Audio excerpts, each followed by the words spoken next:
জামাত দেশকে ভোট দেওয়ার সাথে ইমান এবং আমলের কোনো সম্পর্ক নাই তারা বলেছেন। ডাক্তার আল্লামা শফিক, ডাক্তার আল্লামা তাহের, ডাক্তার আল্লামা মিয়া পড়ুয়ার, বিখ্যাত বিখ্যাত আলেম। তারপর ডাক্তার পিনাকি ভট্টাচার্য আল্লামা। তো এই যে চারজনের নাম বললাম, আর ওইদিকে চারজনের নাম বললাম, মুসলমানরা কাকে অনুসরণ করবে? ইসলামের উপর পড়াশোনায় একেবারেই প্রাজ্ঞ এবং মান্যতা পাওয়ার মতো যোগ্যতা রাখেন। একজনের নাম হচ্ছে মুহিবুল্লাহ বাবু নগরী, একজনের নাম হচ্ছে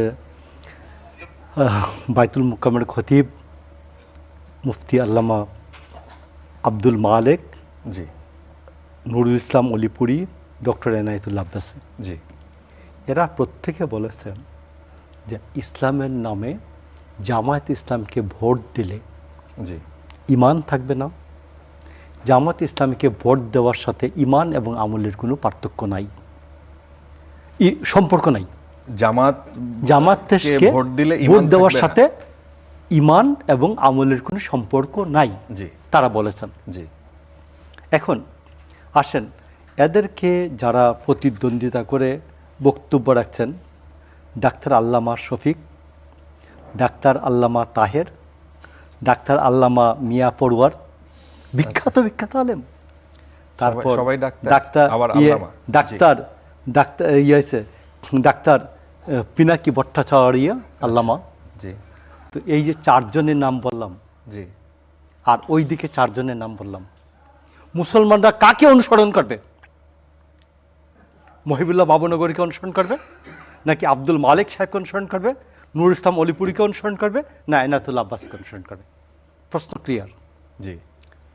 তারা বলেছেন জামাত ইসলামের নামে ভোট চাইতে পারে না, তারা ইসলামের, আমরা যে ওনারা যে ইসলাম বিশ্বাস করে, নেতাদেরকেও বিভিন্ন জায়গায় ইসলামের নামে ভোট চাইতে দেখা গেছে, এবং তারা এই কথাও বলেছে ঠিক একই টাইপের কথা, যে ধানের শীষে ভোট দিলে আপনি জান্নাত পাবেন। আমি মনে করি যে দেখুন, বিএনপি বাংলাদেশ জাতীয়তাবাদী দল, তো বাংলাদেশ জাতীয়তাবাদী দল এটা কোনো জাতীয়তাবাদী ইসলামী দল না, জাতীয়তাবাদী ইসলামী দল না।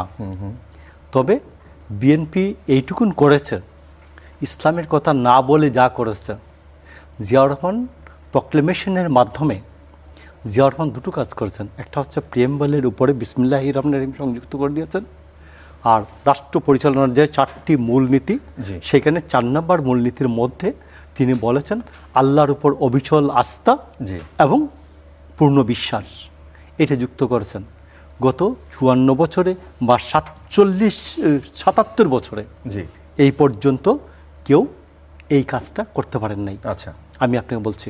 তো এই জন্য আমি আপনাকে বলছি, তবে আমি মনে করি যে প্রত্যেককে এইসব বিষয়ে ধর্মীয় কার্ড না খেলে বরঞ্চ নিজ নিজ যোগ্যতা, নিজের দলের যে উন্নয়ন কর্মসূচি আছে, এই যে ফ্যামিলি কার্ড আছে, হেলথ কার্ড, স্বাস্থ্য কার্ড আছে, কৃষি কার্ড আছে, এইসব কৃষকের যে ভাগ্যের পরিবর্তন করতে চাই, মানুষের স্বাস্থ্যগত যে সুবিধাটা আমরা দিতে চাই, ফ্যামিলি কার্ডের মাধ্যমে মহিলাদের যে ভাগ্য পরিবর্তনের জন্য তাদেরকে স্বাবলম্বী করতে চাই, তাদেরকে কর্মক্ষম করে তুলতে চাই, আমরা এই বিষয়গুলোতে আমি জোর দেওয়ার পক্ষে।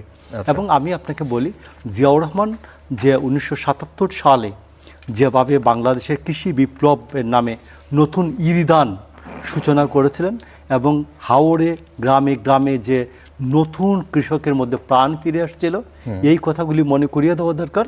এবং আপনি মনে করেন মাত্র 60,000 কোটি টাকা